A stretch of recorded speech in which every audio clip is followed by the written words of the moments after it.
I used to work for a small security company. It was a quiet job, mostly just sitting in empty buildings, making sure everything was safe. My name is Tom, and I'd been doing this job for a few years now. But there's one night I'll never forget. It was a chilly October evening when I was assigned to watch over an old, abandoned hospital on the outskirts of town. The moment I pulled up, I felt a chill run down my spine. The place gave me the creeps. The windows were shattered, and the wind howled through the empty halls like a lost soul. Still, I needed the paycheck, so I swallowed my fear and got to work. As the sun set, darkness swallowed the building. An eerie sense of unease crept over me.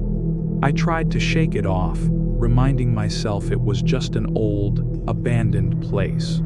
Nothing to fear, right? But deep down, I knew there was something wrong about that hospital. I did my rounds, checking every dark corner of the building, making sure no one had snuck in. Everything seemed normal, until I reached the basement.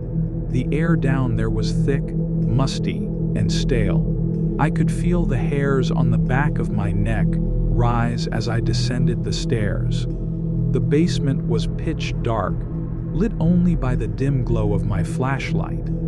I swung it around, trying to make out my surroundings, when I heard something that made my blood run cold. A low, guttural growl coming from somewhere in the darkness. I froze, my heart hammering in my chest.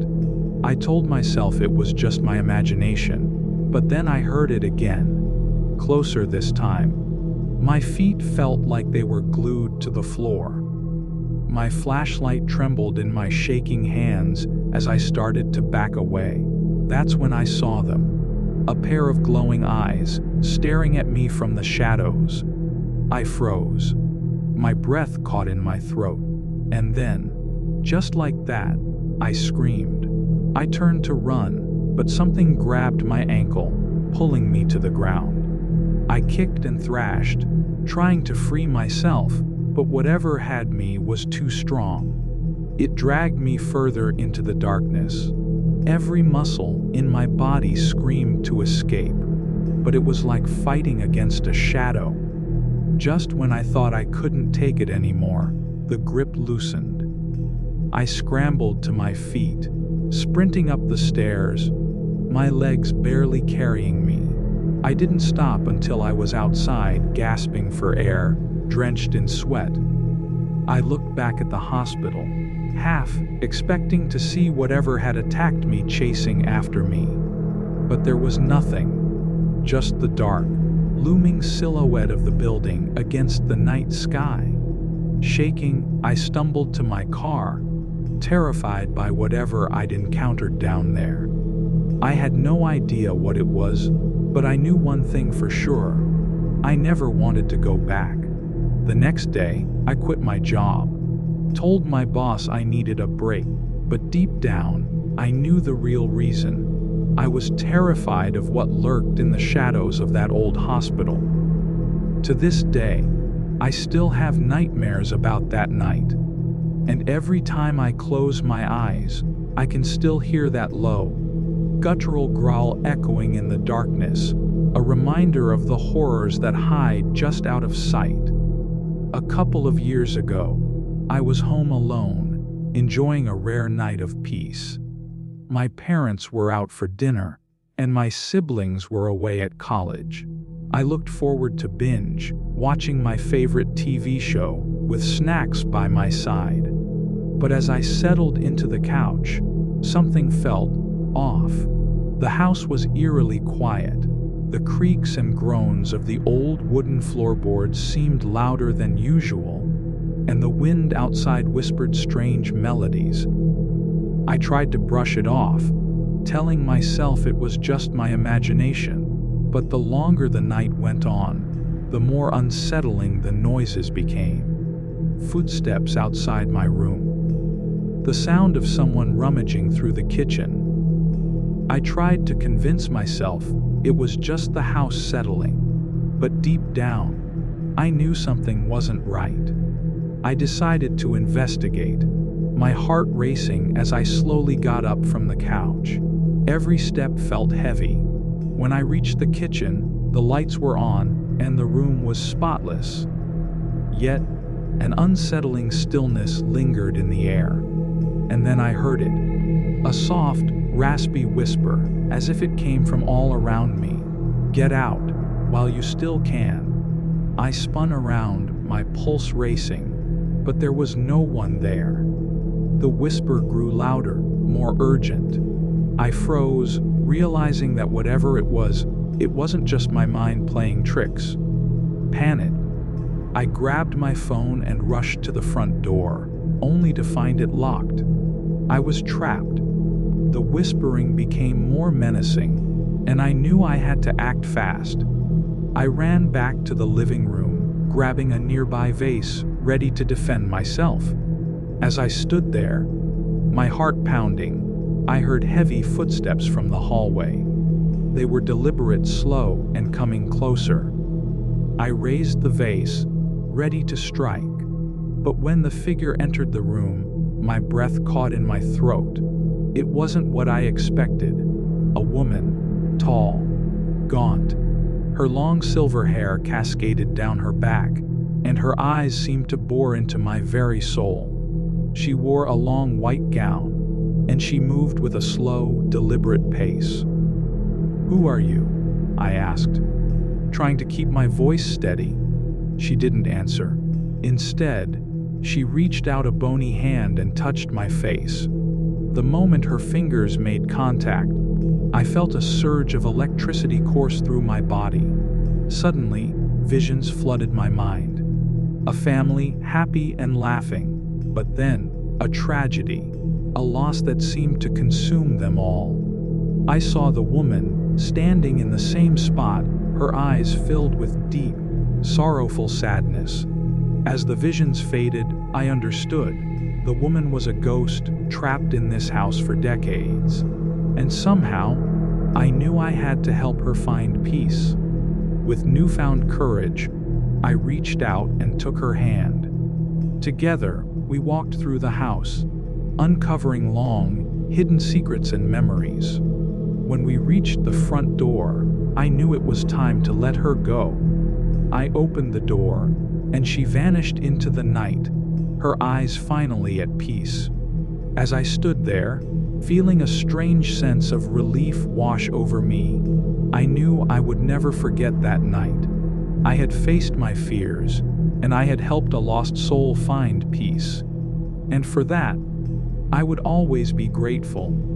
It happened last summer when I was back at my parents' house for the holidays. I just finished college and was looking forward to a relaxing break. Their house is in a quiet neighborhood, surrounded by tall trees that cast long shadows at night. It's a cozy place, but it can feel a little creepy when you're alone in the dark. It was around 3 a.m. when I was lying in bed, scrolling through my phone. I was wide awake despite the late hour. Then suddenly my phone rang. It was my sister's name flashing on the screen. That was strange. Her room was just down the hallway, and she could have easily come to talk to me, but I picked up anyway. As soon as I said, "Hello," the call ended. I thought maybe she'd hung up by mistake, so I got out of bed and walked down the hallway to her room. But when I reached her door, I heard her scream. It wasn't just any scream, it was loud and terrified, the kind of scream that sends chills crawling down your spine. I rushed inside, and there she was, sitting on her bed, her eyes wide with fear, her face pale as a ghost. I asked her what was wrong, and she pointed to the corner of the room. Her hand was shaking as she did, and that's when I looked over. But there was no one there. She started crying and said she'd woken up to see a dark shadow hovering just inches from her face. She described it as tall and menacing, like it was suffocating her. I tried to calm her down, telling her it was just a bad dream, but she insisted it was real. Then things took an even stranger turn. She told me she tried calling me for help, but when I reminded her that her phone was downstairs in her purse, she looked confused. That's when it all started to feel wrong. I checked my phone, and sure enough, there was a log of the call from her number. But when we checked her phone, there was no record of it. It was like the call had never happened. We were both spooked now. We decided to go downstairs, trying to make sense of what had just occurred. As we sat in the kitchen, I couldn't shake the feeling that something was off. The house was eerily quiet, but I kept hearing strange creaks and groans, like someone was moving around upstairs. I told myself it was just the house settling, but deep down, I knew it was something more. We stayed up for a few more hours, but the more we talked about it, the more confused we became. It felt like we were trying to solve a puzzle with missing pieces. Eventually, we went back to bed, but sleep wouldn't come. All I could think about was the dark shadow my sister had seen, and the mysterious call that had vanished. I started to feel it. The presence of something, or someone, lurking in the shadows, waiting, watching. The next morning, we told our parents, but they just shrugged it off. Probably just a prank caller, or a bad dream, they said. But I knew what I saw. I knew what my sister had experienced. It was real, and it terrified me. After that night, things got worse. Strange things started happening around the house. Doors slammed shut on their own. I'd hear footsteps in the hallway at night. I tried to tell myself it was just the wind, or my imagination running wild. But deep down, I knew it wasn't. It felt like I was living in a horror movie, trapped in a never-ending nightmare, with no way to escape. One night, I couldn't take it anymore. I grabbed a flashlight and started searching the house. I checked every room, every closet, every corner, but I couldn't find anything unusual. Just when I was about to give up, I heard a faint whisper in my ear, a soft, raspy voice that seemed to come from all around me. "Get out while you still can." I spun around, heart racing, but there was no one there. The voice seemed to be coming from the walls themselves, and it sent an icy chill through my veins. That's when I knew I had to get out of the house, fast. I ran back to my room, grabbed my bag, and started packing. My sister saw me and asked what I was doing. I told her we had to leave, that something was wrong. She was scared, but she didn't argue. We packed quickly, grabbed whatever we could, and left. We never looked back. We never went back to that house again, and we never spoke about what happened that summer. But I know I'll never forget the terror I felt. The fear of something waiting in the dark. A few years ago, I worked the night shift as a security guard at City Hall. It was a quiet job, no excitement, just a routine patrol. But one night, everything changed. I had to patrol the building, including the old, abandoned jail cells in the basement. They hadn't been used in years, but it was still my responsibility to check them regularly for squatters or trespassers. It was probably my second time patrolling the basement alone when things started to get weird. I made my way down the narrow hallway of old cells, flashlight in hand. The only light was from flickering bulbs hanging from the ceiling, casting eerie shadows on the walls. As I passed the fourth cell, The lights suddenly went out. I was plunged into complete darkness. My heart started racing. I turned on my flashlight and quickly made my way back to the light switch. Just as I was about to flip it, the lights flickered back on. That was strange, I thought, but I knew I had to finish my patrol.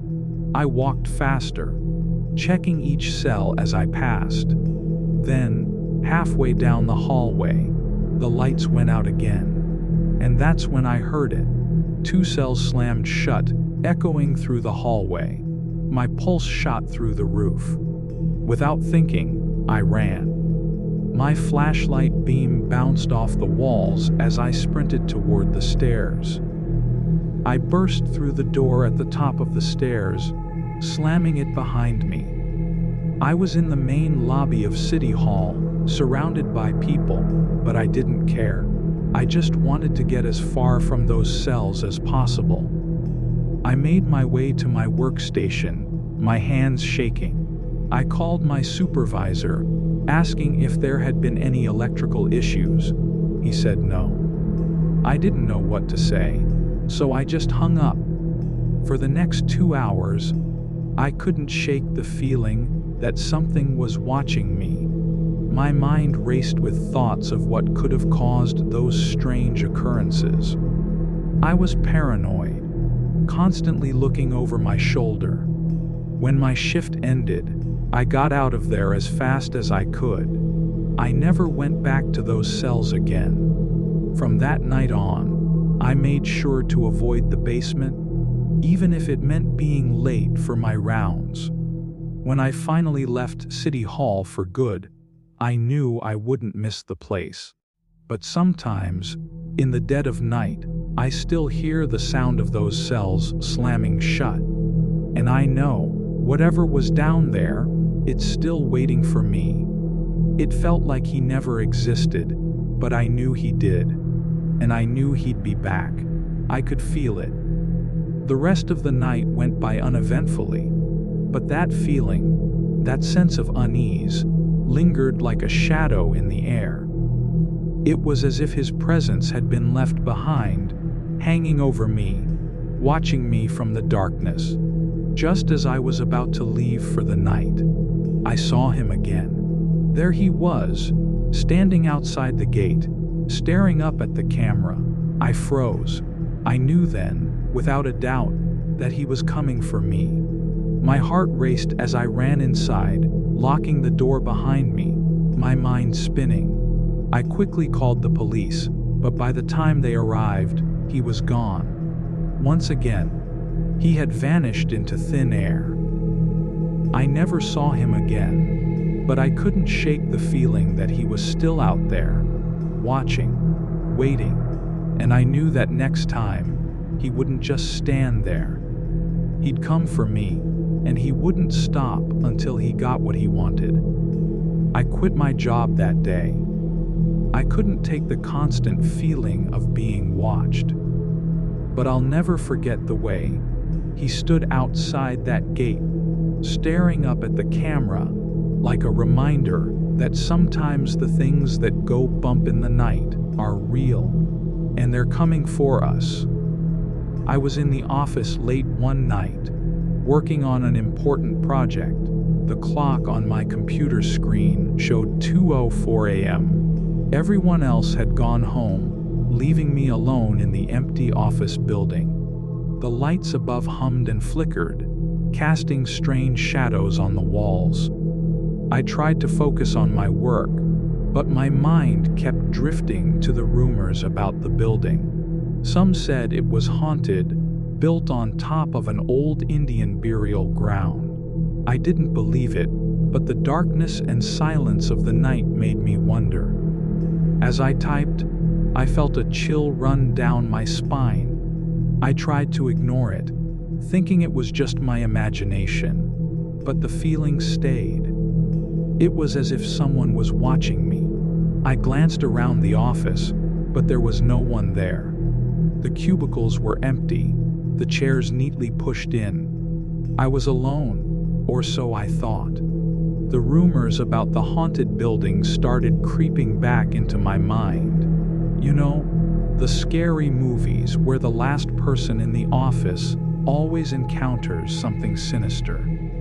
I tried to brush it off, but then I heard it, a faint creaking sound. It was almost imperceptible at first, like the floor was shifting under my feet.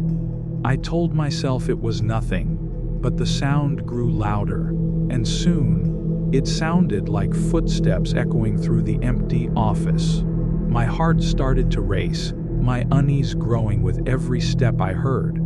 I wanted to leave, but I had to finish my work. So I stayed, pushing the fear aside, but it only grew stronger. Suddenly, the lights flickered and then went out. I froze. My heart pounded in my chest as I stood there in complete darkness. I couldn't move. My legs felt like lead, heavy and unsteady. I could only hear the sound of my own breathing, shallow and fast. And then I saw it. A shadowy figure, standing in the doorway of my cubicle. It was tall, menacing, with glowing eyes that pierced through the darkness. I wanted to scream, but no sound came out. I just stood there frozen as the figure moved closer, its eyes fixed on me.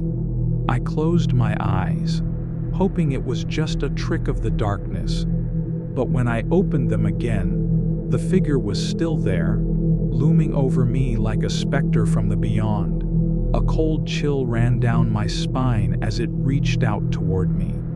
And then, just as suddenly as it appeared, the figure vanished. The lights flickered back on, and the office was silent once again. I sat there, trembling, wondering if what I saw was real or just my imagination. But deep down, I knew the truth. The building was haunted, and I had just encountered the malevolent spirit that lurked within its walls. With trembling hands, I packed up my things and left the office, vowing never to return. As I stepped outside into the night, I couldn't shake the feeling of being watched. I glanced back at the darkened windows of the office building, half expecting to see that shadowy figure staring back at me. But there was nothing, just the empty silence of the night. I never told anyone about what happened, afraid they'd think I was crazy. But I knew what I saw, and I knew the truth. That office was haunted, and I had come face to face with the terrifying spirit that resided within. In 2013, my dad and I went hunting in George Washington National Forest near Deerfield. It was a cold, rainy trip, and we struggled to keep our gear dry.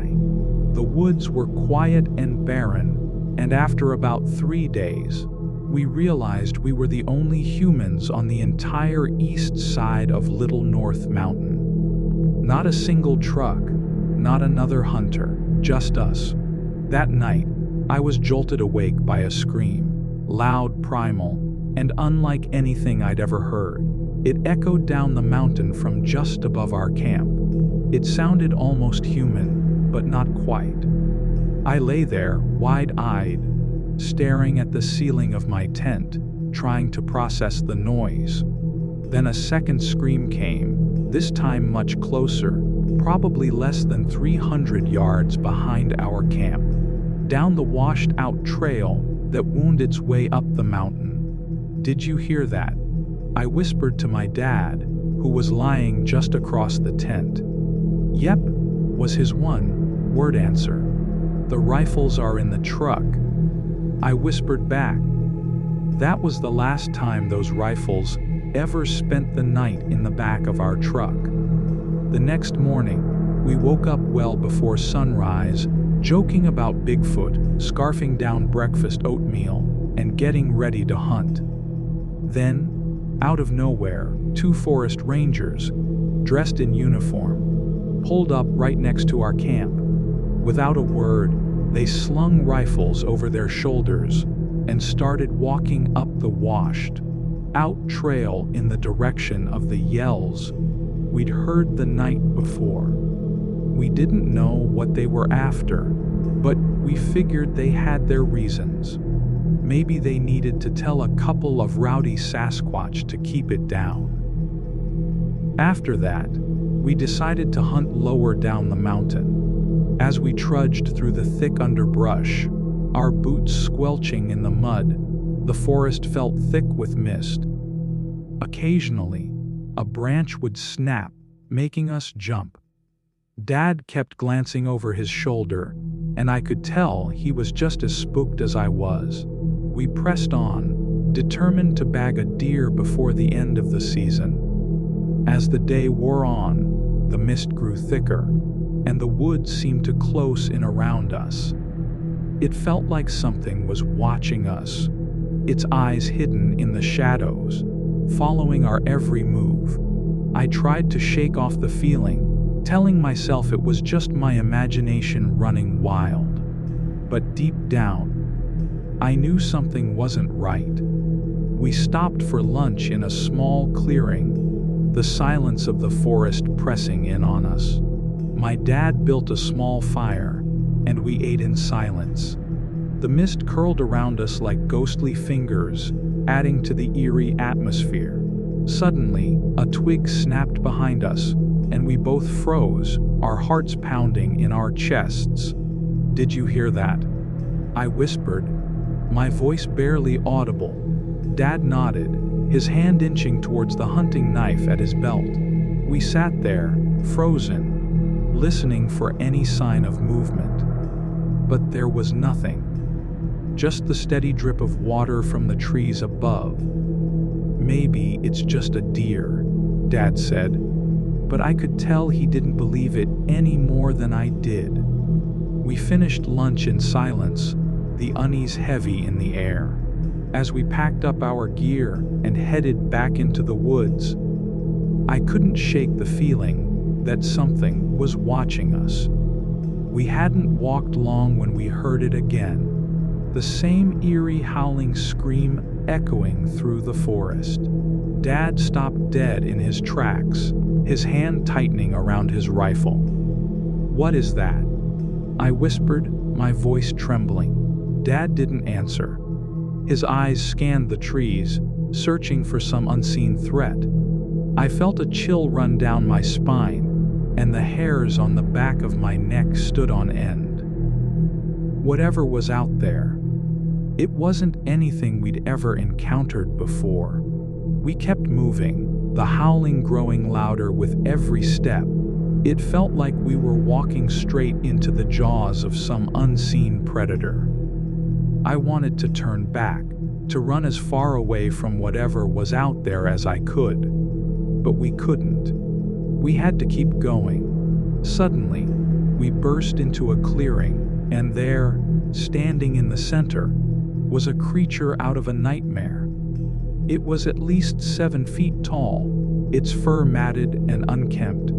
Its eyes glowed in the dark, piercing through the mist. The darkness was thick, pressing in around us. Then, it let out another bone, chilling howl that sent a tremor down my spine.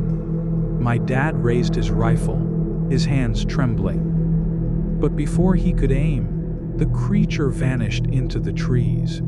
We were left standing there, alone in the clearing, our hearts pounding in our chests. "What was that?" I whispered, my voice barely audible over the frantic beating of my heart. My dad shook his head, his face pale in the dim light of the forest. "I don't know," he said finally. "But whatever it is, I don't think it's from around here." We stood there for a moment, listening to the fading sounds of the forest. The howling slowly grew fainter, disappearing into the distance. Without saying a word, we turned and made our way back to camp. The memory of that terrible creature, the terror it brought, burned itself into our minds, never to be forgotten. We never did find out what it was that stalked us through the woods that day. But one thing was for certain, we would never forget the feeling of being hunted by something beyond our wildest nightmares. As we packed up our gear and headed back to civilization, I couldn't help but wonder what other horrors lurked in the depths of the George Washington National Forest, waiting to be discovered by unsuspecting hunters like us. Last summer, I went hunting in the woods near my hometown in Oregon. The woods had always been my sanctuary, the place where I went to escape and find peace. Every weekend, I'd trek out with my rifle, seeking that quiet solitude that only nature could offer. But one summer day, everything changed. I set out early in the morning, the sun barely peeking over the horizon. The forest was alive with the sounds of chirping birds and rustling leaves. It seemed like the perfect day for hunting, except something was off. As I ventured deeper into the woods, I noticed an eerie silence. No birds, no rustling leaves, just an unsettling stillness that sent shivers down my spine. I tried to push the feeling aside, but the further I went, the thicker the fog became. Soon, I could barely see more than a few feet in front of me. Panic began to creep in, but I shook it off. I was an experienced hunter. After all, a little fog wouldn't stop me. Then, out of the mist, I saw it. A cabin. It loomed before me, ancient and decrepit, like something straight out of a horror movie. My heart began pounding as I approached cautiously. I knocked on the door, hoping for some sign of life. There was no answer. With a shaky hand, I pushed the door open and peered inside.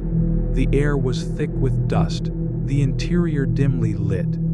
It looked like no one had been here in years. But then my eyes fell on something that made my blood run cold. A hunting rifle, identical to mine, leaning against the wall.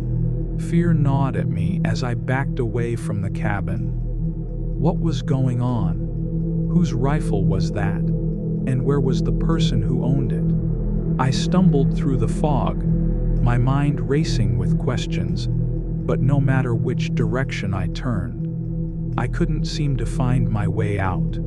It was as if the forest itself was playing tricks on me, twisting and turning in ways I couldn't understand. Hours passed, and still I wandered through the mist, exhaustion weighing heavily on my limbs. Despair threatened to swallow me whole. Just when I thought I couldn't go on any longer, I saw a figure ahead, a man standing in the clearing. Relief flooded through me. "Please," I begged, "help me. I'm lost." But as I drew closer, I realized something was horribly wrong. The man's face was twisted in a grotesque grin, his eyes empty and soulless. Before I could react, he lunged at me, his hands clawing at my throat. I fought back with all my strength, but it was like fighting a demon straight from hell. Just when I thought I couldn't hold on any longer, I heard a voice, a woman's voice, calling my name. Through the haze of pain and fear, I saw her, a woman, rifle slung over her shoulder. With a swift motion, she raised the rifle and fired.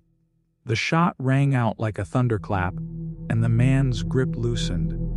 He stumbled back, shock on his face. Then with a final scream, he vanished into the mist, leaving behind nothing but a trail of blood. The woman helped me to my feet, her eyes filled with concern. "Are you okay?" she asked. I nodded, still reeling from the encounter. "Thank you for saving my life," I whispered.